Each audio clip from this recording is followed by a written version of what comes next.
Bonsoir à tous et bienvenue dans votre journal de TLT du 27 août. Les habitants des Castalides, ce logement insalubre du Mirail, se mobilisent.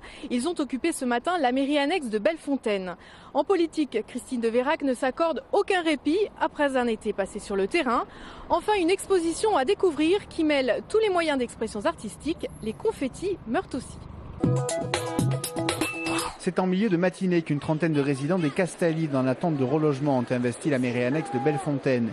Les Castalides, c'est cet immeuble aux allures de favelas situé au Mirail à quelques pas de la fac. À l'origine, 400 T1, 80 sont inhabitables aujourd'hui. La barre est placée sous arrêté d'insalubrité. Les habitants sommés d'évacuer dans la semaine. Pour plusieurs dizaines d'entre eux, le flou entoure toujours leur avenir. C'est le cas d'Ada, résident de l'immeuble. Ça fait 3 ans que je suis à Castaline et j'ai demandé, ils sont passés, les assistantes de l'OPAC et tout.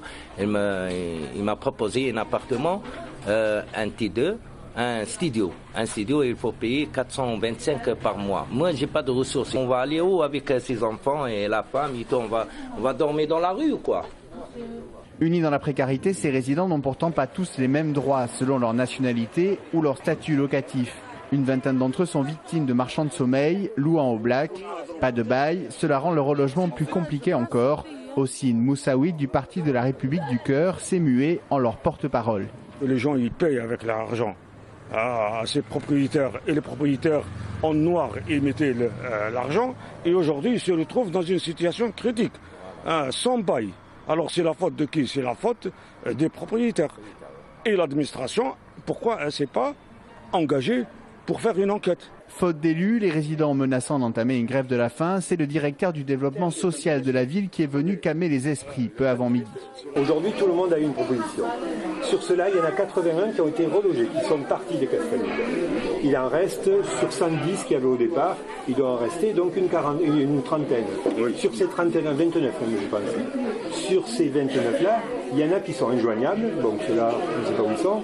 Il y en a qui ont refusé. En attendant, on va leur proposer, le parc est en train d'y travailler, de les loger à l'hôtel. Une délégation des Castalides a été reçue dans l'après-midi par Martine Croquette, adjointe au maire en charge du logement. Les Castalides pourraient être évacués jeudi. La mairie et la préfecture communiqueront demain, mercredi 28 août, sur les problèmes de relogement. Il faut que les choses bougent enfin à Toulouse et pour y parvenir, il faut une démocratie réellement participative. Ainsi pourrait se résumer la priorité de Christine de Vérac pour les prochaines élections municipales.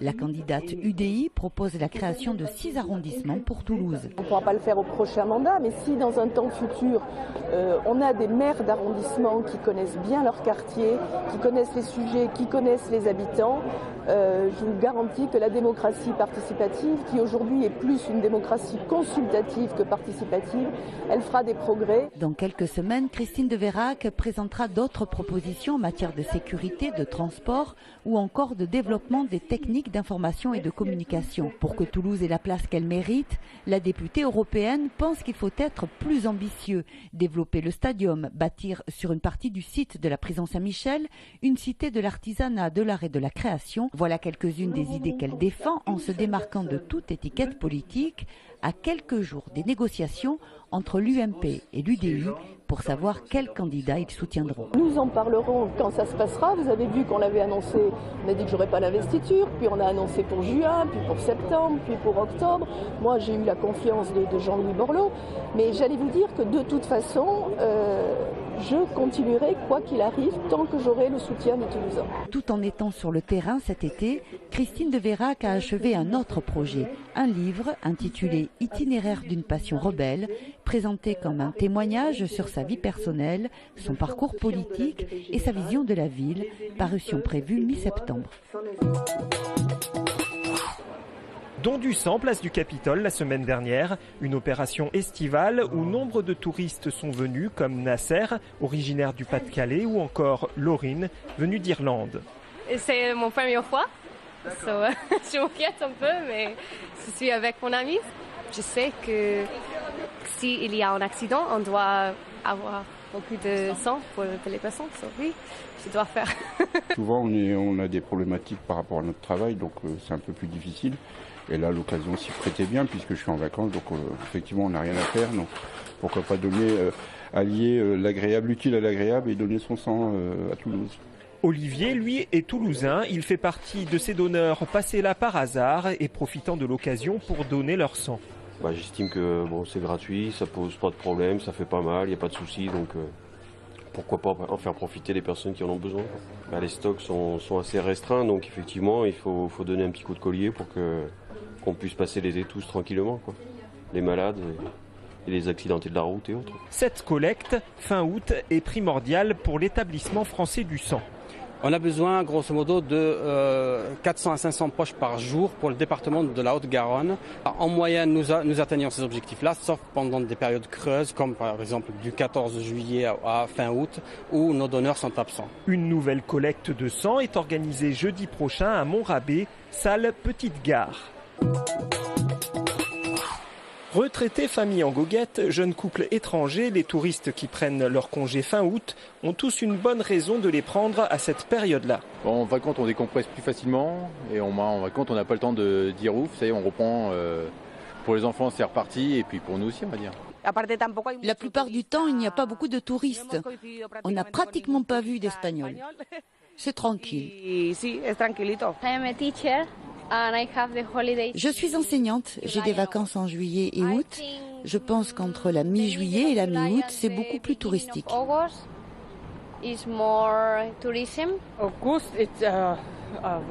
Août est un mois chaud. C'est très bien.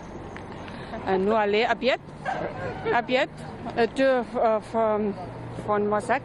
De Massac, 200 pièces de boat. Nous sommes partis, disons, plus ou moins fin août pour profiter encore de l'été. Nous avons fait la plage en Méditerranée, puis maintenant nous allons sur Biarritz. Alors on profite de visiter Toulouse dans sa beauté. Oh, alors là, vous êtes mal tombé parce qu'on est en vacances tout le temps. Moi, j'habite dans la région toulousaine, là, dans la périphérie de Toulouse, mais j'en profite avec elle parce qu'il y a beaucoup de choses que je connais pas. Toulouse, en fait, on a une maison à Saint-Ferréol, pas très loin. Et donc on vient une ou deux fois, un coup pour faire les magasins, un coup pour faire le tourisme basique, on va dire, les monuments, les choses comme ça. Une chose est sûre, pour beaucoup, les vacances se terminent, pas encore de quoi perturber les enfants.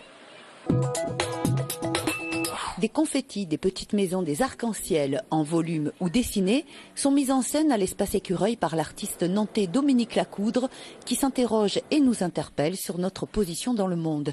Une exposition protéiforme, exubérante par le nombre de dessins qui se font écho. D'un dessin à l'autre, dans cette exposition, il y a ce petit motif récurrent de la maison qui est un petit peu le symbole de nous, notre individualité, notre possibilité ou pas à vivre ensemble, à être là ensemble. L'été, une centaine de personnes par jour, essentiellement en famille, franchissent la porte de l'espace Écureuil contre 200 durant l'année, des fidèles en vacances en juillet-août. L'exposition d'été, elle a un petit caractère particulier, elle est souvent ou ludique ou lente, parce que l'été, voilà, on a une autre notion du temps.